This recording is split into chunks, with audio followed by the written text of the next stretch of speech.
Hello. I have our blessing for the new moon, and we also have a lunar eclipse happening. So the ingredients are going to be 1 tablespoon of cloves, 1/4 teaspoon of oregano, 1/2 teaspoon of mugwort, and 1 teaspoon of lavender. All right. As always, the catalyst I use to light it is going to be rubbing alcohol. I tend to like that the best because it's a little bit less smoky, but you still get to smell the herbs burning, which I appreciate. Sometimes if you use those charcoal briquettes, you just smell the charcoal. So this is pretty nice because then you can kind of just, the alcohol burns off and you're just left with the herbs that are burning. As always, with all of the blessings, we are going to say the blessing 3 times, and then we are going to fold it towards us 3 times. Now, even though we just had a waning moon for the past few weeks, I like to fold it towards me. And that is because we are just calling in all the good juju, all the good energy, okay?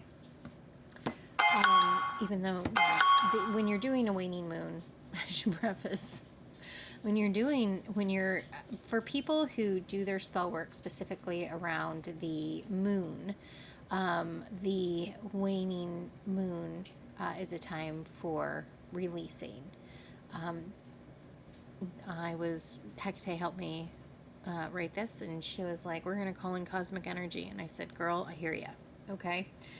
So the blessing itself is going to be dark moonlight shining, moonbeams falling softly, releasing starlight down, calling cosmic energy. Dark moonlight shining, moonbeams falling softly, releasing starlight down, calling cosmic energy. Dark moonlight shining, moonbeams falling softly, releasing starlight down, calling cosmic energy. Okay, and then you're just going to go ahead and fold that piece of paper towards you 3 times, and you're going to pop that on in the fire, because we have spent the last several weeks releasing the people, places, and things that no longer serve us, and now we're going to be calling in the good, the new, the healthy, the growth, the abundance. Okay, sorry for the bumping of the camera. My dogs insist on helping when we do the blessings in the house. When we do the blessings outside, they're locked up. Mostly. So the fun thing about the lunar eclipse that's happening, it's something that happens just 2 times a year. On average, like 2 times a year. And it gives you a little extra oomph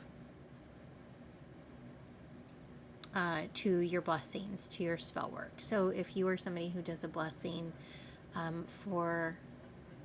some people do a blessing for every phase of the moon. But if you're somebody who just hits the big ones, I normally do a full moon, and I do the new moon, especially the new moon when it comes to a new moon with a solar eclipse, because you want to take advantage of that, right? It just gives you a chance to, get that little bit extra push of power in there, depending on what it is that you want to do. This is a blessing specifically to call in, like I said, the positive juju, the cosmic energy. But if you needed to do a different kind of spell, this would be a great time to do it as well. All right, I'm going to go ahead and leave this here. I hope everybody has an amazing rest of their day. I hope everybody makes good choices, and I will talk to you later. Bye.